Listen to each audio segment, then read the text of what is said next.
거절. 사람이 거절을 당하면 마치 뾰족한 비수가 제 심장을 파고드는 듯한 고통을 느끼기도 해요. 그런데 이 거절은 반대로 나를 더 강하게 만들기도 합니다. 어떻게 해야 될지 사실은 모르겠던 거예요. 물도 맞아봤고요. 소금도 뒤에서 뿌리는 적도 있었어요. 벽 있을 때 부딪혀보지 않으면은 그게 벽인지 아닌지 모르니까 그게 창피하다고 생각 안 했던 가장 큰 이유는 저는 이 회사에 대한 신뢰가 정확히 있었고 제가 어릴 때 새 신발을 갖고 싶으면 제 신발을 아스팔트 바닥에 하루 종일 문질렀던 기억이 나요. 이분은 새 신발을 갖고 싶어서 신발을 바닥에 문질러 구멍을 낸 게 아닙니다. 실제로는 운동화가 아니고요. 구두를 얼마나 열심히 했냐면요. 구두 두 켤레가 바닥이 구멍 날 때까지 달렸습니다. 그 결실로 주 890만 원이라는 수익이 발생하게 되었습니다. 전구를 발명할 때 9,999번에 실패를 거듭되고 마지막 한 번의 성공으로 전구를 완성했잖아요. 이 사업의 9,999번의 실패는 실패가 아니고 도전인 것 같아요. 이분의 삶을 돌아보면 매일 웃을 수만 있는 일들이 있었던 것은 아닙니다. 저희 동생이 음주운전한 차에 치여서 하늘나라를 가게 됐습니다. 좋은 일도 있었지만 나쁜 일들도 많았었거든요. 네. 근데 그런 모든 나쁜 일 가운데서 내가 혼자 인상 쓰고 혼자 울고 있어봤자 아무 소용이 없더라고요. 웃을 일이 있어서 웃는 게 아니라 웃다 보면은 웃을 일이 생기듯이 내가 웃어서 웃을 일이 만들어진다고 믿는 이분, 강창모 사장님의 스토리를 들어보겠습니다. 안녕하십니까, 유충. 그동안 만나뵌 분들과 좀 다른 남자분입니다. 국가대표 시범단 태권도 출신 우리 강창모 사장님 환영합니다. 네, 반갑습니다. 유충 혹시 다 보셨어요? 솔직히 제가 여기 나와도 될까라는 생각을 했었습니다. 나와도 되시죠. 네. 일단 그 태권도 얘기부터 할까요? 국가대표 시범단. 네, 제가 태권도를 처음에 시작했던 계기가요. 어머니 아버지가 이제 운동을 좀 많이 시켰어요. 대신 공부는 하지 말라고 하더라고요. 다른 부모님들은 공부하라고 하고 저도 앉아서 공부하고 싶은데 공부로서 승부 보기엔 너무 늦었다. 차라리 운동으로. 그럼 태권도 시범단이라는 게 시범은 태극 마크 달고 나가서 태권도를 보여주는 거죠. 그러면 이제 대학에서 태권도 시범을 전공하셨고 졸업할 때까지 활동을 하셨고 졸업하고서는 뭐 하셨어요? 졸업하기 전까지 네. 태권도 시범을 전국적으로 한 600회 이상 돌고 네. 전 세계로 이제 몇 군데를 다 돌아다니면서 시범을 했어요. 사우스캐롤라이나 그린빌이라는 곳에서 사범으로 와달라. 그때 맞춰서 또 베이징 대학교 체육대학교에서 네. 교환학생으로 와달라고 또 저한테 온 거예요. 그 당시에 이제 저보다 한 학번 아래에 있는 제 동생이 있었습니다. 네. 그래서 제 동생한테 그 베이징 체육대학교 교환학생을 갔다 와라 1년을. 이제 물 한 잔만 마시고 갈게요. 네. 네, 근데 이제 저희 동생이 그래서 여권을 가지러 왔다가 돌아가는 길에 음주운전한 친구한테 차에 치여서 하늘나라를 가게 됐습니다. 친동생이요? 네, 친동생이요. 그러면서 이제 어머니 아버지도 태권도 안 했으면 좋겠다. 그 체육관을 제가 이제 사범으로 있었잖아요. 월급이라고 준 게 3만 원을 주신 거예요. 40명 있는 체육관을 180명까지 만들어 줬는데 저한테 그렇게 딱 3만 원을 주는 걸 보고 이거 태권도는 더 이상 하고 싶은 마음이 안 든다라고 해서 그냥 그 자리에서 도복을 벗어놓고 인사하고 나와버렸습니다. 그렇군요. 네. 그때 힘드셨겠어요. 네, 거의 이제 다들 우울증 아닌 우울증 오셨고 네. 아버지가 원래는 이제 큰 대기업 회사 부사장님으로 계셨다가 그런 일이 일어나고 나서 좀 많이 괴로워 하시니까 네. 사장님이 친척분이신데 자르셨어요. 보기 싫다고 그런 모습. 아버지도 집에 계시고 어머니도 집에 계시고 저도 태권도 안 하고 집에 있으니까 당장 살림이 걱정이 되는 거예요, 저는. 근데 이제 동생분이 그렇게 되셔서 형님으로서도 굉장히 힘든 점이 있으셨을 것 같고 어떻게 극복하셨는지 그런 부분 좀 괜찮으시면 얘기해. 네, 이야기할 수 있습니다. 네. 네. 장례식장에 가잖아요. 네. 근데 첫 번째로 이제 생각났던 거는 제가 못 해준 게 제일 먼저 생각이 나더라고요. 미국 들어가기 전에 이제 사범생활 하고 있는데 이제 120만 원 정도 월급을 받았어요. 네. 동생이 어느 날 갑자기 저한테 그러더라고요. 형, 나 고추장 삼겹살이 좀 먹고 싶은데? 이러는 거예요. 고기가 나오기 전에 공깃밥 2개를 먼저 먹는 거예요. 제 동생은 이제 187에 먹는 양이 어마어마했던 건 이제 운동량이 거의 하루에 12시간이 넘어가니까 야, 더 먹어도 돼 라고 했는데 동생이 갑자기 형, 돈이 아직 없잖아. 더 벌면은 그때 내가 마음 편하게 먹을게 라고 했는데 그게 사실은 저랑 제 동생의 마지막 식사였었던 거예요. 군대 가 있는 2년 시간을 제외한 나머지는 항상 함께 했었고 거의 24년 정도 함께 했던 사람이었는데 갑자기 사라진 거니까 저한테는 사실은 뭐 슬픔이라는 건 이로 말할 수 없었죠. 아버지는 어떻게든 버티시더라고요. 근데 어머니가 이제 좀 일주일 동안 핸드폰을 놓고 사라지셨어요. 아. 네. 근데 알고 보니까 이제 동생 이제 뿌린 곳에 가서 일주일 동안 이제 고민을 하셨대요. 막 이런저런 고민을 하셨대요. 동생을 잃고 나니까 사실 가족이라는 거에 굉장히 끈끈해지더라고요. 네. 뭐 20대 뭐 이렇게 술 먹고 뭐 나이트클럽 가고 뭐 이런 거 좋아하지 않았을까요? 라는 질문도 막 하셨는데 실제로는 저도 하고 싶죠. 저도 학교 다닐 때도 잘 놀았는데 부모님들과의 시간을 좀 더 보내고 싶어서 그런 걸 모든 걸 포기했었고 큰 상처에 제일 좋은 그 약은 사실은 저희 첫째 보현이었어요. 보현이가 할머니 눈물 이렇게 닦아주면서 할머니 울지 마세요. 제가 있으니까 걱정하지 마세요. 라고 얘기하는데 다들 편안함을 가졌다고 해야 되나? 그래 이제는 얘를 위해서 살자 약간 이렇게 마음이 많이 바뀌었습니다. 아직 경험한 사업자분들 중에 항상 웃으시는 것 같아요. 그 이미지가 많이 웃는 거는 사실은 쉽지 않아요. 사실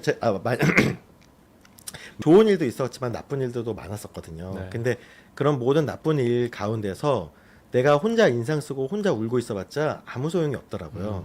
웃을 일이 있어서 웃는 게 아니라 웃다 보면은 웃을 일이 생기듯이 그러면 이제 그 회사 1년 다니시고 그만둔 게 아니라요. 네. 저희 아버지가 회사를 새롭게 오픈하면서 저를 글로 스카우트 하신 거예요. 창업을 하셨구나. 네. 그래서 한 3개월인가 4개월 만에 100억 매출을 일으켰거든요. 네. 그러면서 2년차 때는 600, 3년차 때는 1000억까지 이제 매출을 일으켜 세웠죠. 네. 근데 이제 회사가 잘 되고 있을 때 네. 다른 회사랑 합병을 시키고 조건은 저랑 저희 아버지가 3년간 그 회사에서 일을 해주는 걸로 해서 그래서 회사를 파셨네요. 네, 회사 팔아서 어. 그 모든 비용은 저희 부모님들의 노후 자금으로 다 드렸습니다. 그래서 결혼하셨을 때예요, 그때. 네, 결혼했을 때입니다. 아. 판매했을 때 회사 값이 한 40억 정도 됐고요.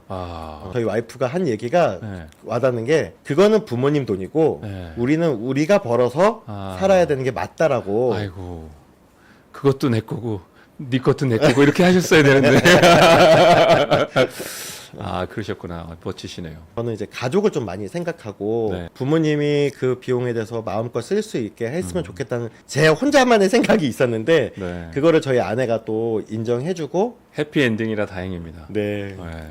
오히려 이게 모르는 사람 회사에서 그냥 근무하는 거하고 제 아버님 회사에서 제 아버지 회사에서 근무하는 거하고 이 부자 간에 또 어떤 그런 갈등도 있을 수 있고. 회사를 거의 100% 저한테 맡겨놔가지고 일하는 데는 좀 편했고요. 네. 근데 다만 이제 이게 영업 일이 너무 많다 보니까 네.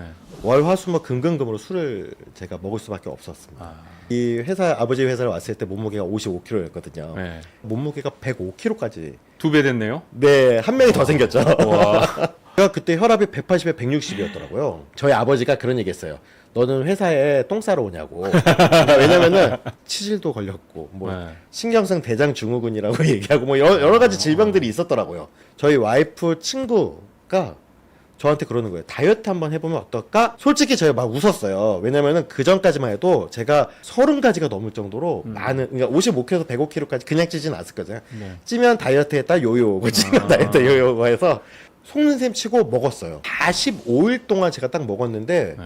몸무게가 85kg까지 빠진 거예요. 20kg 빠지신 거죠? 네. 그 45일이라고 제가 얘기한 이유가 보면은 45일부터 5일 동안 가족 여행을 갔다 왔어요. 끼도 거의 9끼를 먹은 것 같아요.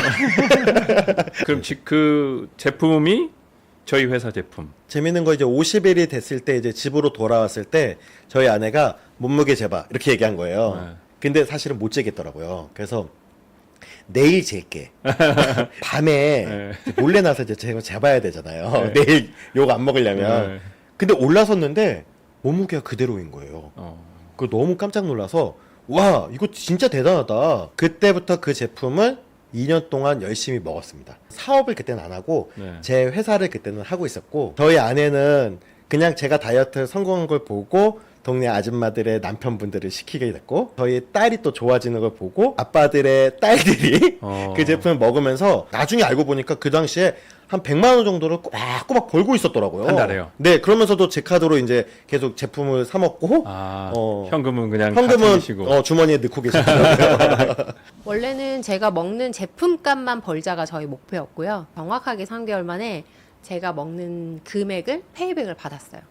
그리고 저는 더 이상 목표가 없어졌어요. 제가 먹는 금액이 꾸준히 들어오니까 이 정도면 됐다 만족을 했는데 저의 의도를 벗어나서 제가 소개한 사람이 또 다른 사람을 소개해줬고 효과를 보면 또 다른 사람을 소개해서 저는 분명히 처음에 2명 정도를 소개했는데 막 그 사람들의 숫자가 6명이 되고 10명이 되고 늘어가면서 저희 통장에 100만 원 정도라는 페이백이 한 달에 들어오는 것을 보고 저 진짜 깜짝 놀랐거든요.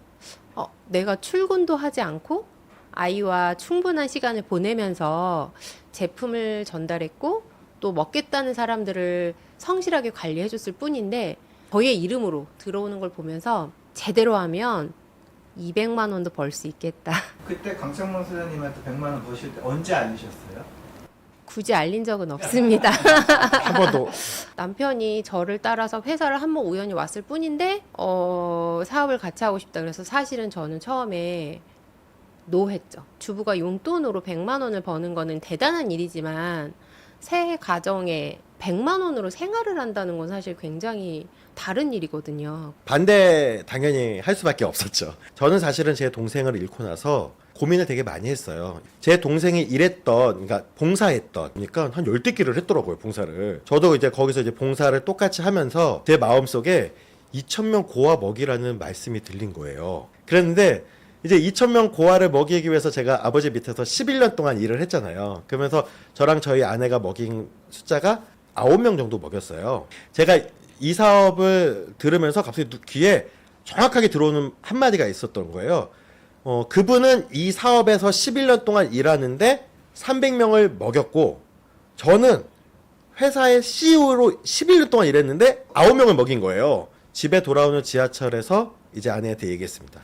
나 이 사업 해볼래. 어쩔 수 없이 같이 하게 됐는데 오히려 그때 그렇게 배수의 진을 쳤던 것이 이걸로 제가 생활을 해야 된다고 생각하니까 어떤 절실함? 남편이 합류하고 2년 만에 연봉 6천만 원 정도 달성하게 된 것 같아요. 제일 많이 받았을 때는 요것저것 보너스까지 합쳐서 890만 원이 한 주에 들어왔을 때가. 저희 아버지는 저를 운동시켰고 사업도 시켜봤고 이 회사가 무슨 회사다 이런 건 안 보시고 그냥 호적에서 파겠다고까지 얘기하셨고 저희 장인어른이 아까 얘기했듯이 약사님이시잖아요. 부모님들을 모시고 이제 이야기를 했죠. 제가 언제 한번 부모님들의 속을 썩인 적이 있냐. 최대한 아버님과 어머니의 말을 어기지 않고 살았는데 난생 처음으로 제 의견을 내놓은 거죠. 4년이 지나고 나니까 저희 어머니 아버님이 바뀌셨어요. 저희 어머니 아버님 장인 장모님 다 모셔놓고 식사하는 자리에서 1인 기업 지금 하는 시대야. 그래서 우리가 4년 전에 일 잘 시켰어 이러면서 웃으면서 얘기하시는 걸 보고 이 사업을 좀 이제는 인정해 주시는구나, 좋아하시는구나 라는 생각을 하게 됐습니다. 그 새로 하시는 사업 부부가 같이 하니까 시너지도 있고 여러 가지 좋은 부분도 있을 것 같긴 한데 진짜 하다가 나 정말 이거 못하겠다 이런 생각 들으셨었던 적도 있을 것 같아요. 모르는 사람한테 전달을 하려고 하니까 어떻게 해야 될지 사실은 모르겠던 거예요. 네. 우선은 명함과 전단지를 만들어서 선능역 1번 출구부터 시작해서 10번 출구까지 입구에 아침 일찍 와서 돌리기 시작했어요. 그냥 무턱대고. 가게를 이제 들어가서 이제 물어보기 시작해요. 안녕하세요. 이러면서 이제 얘기를 하면서 알릴 수 있는 방법은 제가 배운 면대면이다. 사실 처음에 이 남의 가게에 들어간다는 건 사실 엄청 어려운 일이거든요. 그쵸. 저도 똑같았습니다. 저도 들어가기 쉽진 않았는데 우선은 처음에 들어가 봤어요. 무조건. 벽 있을 때 부딪혀 보지 않으면은 그게 벽인지 아닌지 모르니까 얘기하다가 물도 맞아 봤고요. 소금도 뒤에서 뿌리는 적도 있었어요. 근데도 그게 창피하다고 생각 안 했던 가장 큰 이유는 저는 이 회사에 대한 신뢰가 정확히 있었고 두 번째, 세 번째, 네 번째 가니까 그 다음에 앉으라고 하더라고요. 제가 그곳에 가서 그분들한테 이야기하고 기다리고 그분들과 얘기하고 그분들의 신뢰를 쌓고 나서 제품이 들어갔을 때는 이제 완전 역전되더라고요. 그래도 강창원 사장님께서는 영업을 꾸준하게 해오셨고 어떻게 보면 영업의 전문가이시니까 이 일을 하시기가 좀 도움이 많이 되셨을 것 같은데 어떠세요? 저는 또 영업을 잘했었잖아요. 그 전에. 네. 자랑해서 죄송해요. 근데 영업을 좀 잘했다 보니까 그래? 그러면 내가 내 방식대로 해볼게. 당연히 저희 회사 이름 얘기하면은 물건을 살 줄 알았어요. 그래가지고 뭐 안녕하세요. 저 이런 회사에서 나왔습니다라고 자신 있게 얘기하면은 다들 나가. 근데 저는 사실 너무 놀랐어요. 응, 아니야. 왜냐면은 당연히 얘기를 하면은 얼른 들어와 보세요라고 얘기할 줄 알았는데 뻔을 하다 보니까 너무 답답한 거예요. 그다음부터 이제 얘기가 좀 바뀌기 시작했죠. 신뢰를 쌓고 들어줘야 된다고 이야기를 하더라고요. 네. 그분의 상황을 좀 들어보고 그리고 어떤 제품을 먹고 있는지 그걸 통해서 어떤 일들이 있었는지에 대해서 들어보고 공감해주고 이야기를 나눠보니까 그분이 필요한 게 뭔지 알겠더라고요. 운동화가 한 달에 2번씩 미창이 이렇게 나갈 정도로 그렇게 다니셨다고. 아는 사람으로 지인으로 하는 게 처음에 조금 너무 힘들었고 왜냐면은 사업을 크게 했던 사람이 갑자기 이런 일을 해? 라고 얘기가 나올까 봐 제가 잘했던 거는 꾸준히 가는 거였고요. 두 번째로는 같은 시간에 같은 장소에 나타나는 거. 그러면 그 시간에 안 나타나면 그분들이 궁금해 하시게. 실제로는 운동화가 아니고요. 저는 구두가 빵꾸 나는 거 처음 봤어요. 이게 그냥 나만 열심히 일하고 나만 열심히 이렇게 영업한다고 해서 되는 사업이 아니더라고요. 처음에는 저랑 저희 아내만 둘이서 이 사업을 시작했는데 그 다음부터는 또 사람이 늘어나면서 아까 얘기했던 수익들이 계속 늘어나기 시작했던 거죠. 제가 가장 좋아했던 이야기 중에 하나가 에디슨이 전구를 발명했던 거거든요. 네네. 전구를 발명할 때 9999번에 실패를 거듭되고 마지막 한 번의 성공으로 전구를 완성했잖아요. 저는 이 사업이 그런 것 같아요. 이 사업의 9999번의 실패는 실패가 아니고 도전인 것 같아요. 제가 이게 습관 중에 하나인데 사장님들을 뵈면 그분의 미래의 모습을 막 그리는 그런 습관이 있어요. 2,000명의 아이를 먹이는 모습이 아니라 한 4,000명의 아이들을 먹이는 모습을 제가 이렇게 계속 보고 있는 것 같아서 감사합니다. 그날이 빨리 왔으면 좋겠습니다. 사실 남자분들은 당신이 해 이렇게 많이 하시잖아요. 아니면 뭐 한다고 하면 마지못해 그래 네가 해봐 뭐 이러거나 제 가족을 만들고 제 친구를 만들고 그리고 제 주변에 지인을 만들 수 있는 재밌는 일이기도 합니다. 돈이 안 될까? 걱정은 안 하셔도 돼요. 이거는 돈은 당연히 되는 거고 그 이후로 붙어서 오는 즐거움이 내 주위에 너무나 많다는 거. 강창모 사장님 말씀 이렇게 듣다 보니까 딱 어떤 분이신지 알 것 같아요. 내 목표를 정하시고 난 다음에 진짜 그 될 때까지 진짜 꾸준하게 될 때까지 계속 하시는 분인 것 같아요. 강창모 사장님 되게 멋있는 것 같아요. 어쨌든 오늘 이렇게 많은 이야기 이렇게 오픈해 주셔서 감사드리고 사장님을 알게 되는 그런 좋은 시간이었어서 너무 좋았습니다. 어떻게 보면 이렇게 이야기 나누면서 또 더 많이 친해진 것 같아서 예. 더 좋은 것 같습니다. 감사합니다. 특히 오늘 김민성 사장님 함께 해주셔서 특별 출연해 주셔서 너무 감사드립니다. 다음번 유충 때 인사드리겠습니다. 감사합니다. 감사합니다.